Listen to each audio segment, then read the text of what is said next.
basically Darren's concept for it was, let's get the 30, 40 dancers that we have access to now and just throw them in a room and have them do what they would do in the situation. Do rehearsal, practice, and we'll just stage the scene around it. And he spent the day shooting it that way with 2 cameras and just did it over and over and over again. And I forget what the actual amount was, but it was something like 6 or 7 hours of footage for that scene. And then there were all those mirrors.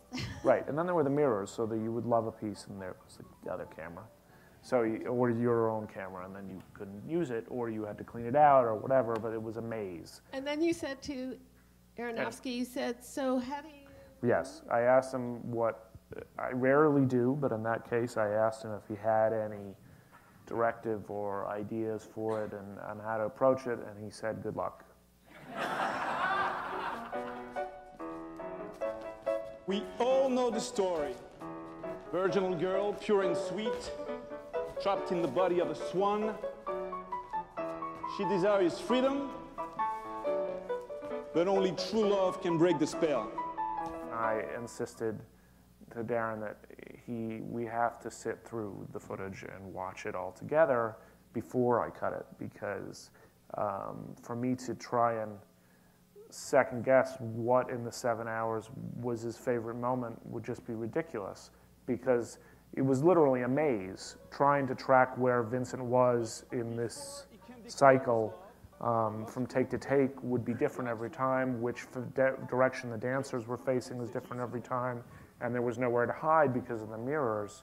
So I had to know what his favorite moments were and kind of build the scene around those moments, or else I would easily spend a day on a dead end that he didn't like. So we watched it all, and he gave me his impressions and moments, and he was probably as overwhelmed by all of it as I was. And then I sat down with it, and somewhere in the process I realized we had a lot of coverage following Vincent and leading Vincent and all these kind of crazy, cool-looking mirror angles, all this stuff, and I realized that the only shots that mattered were the shots that were from Nina's point of view.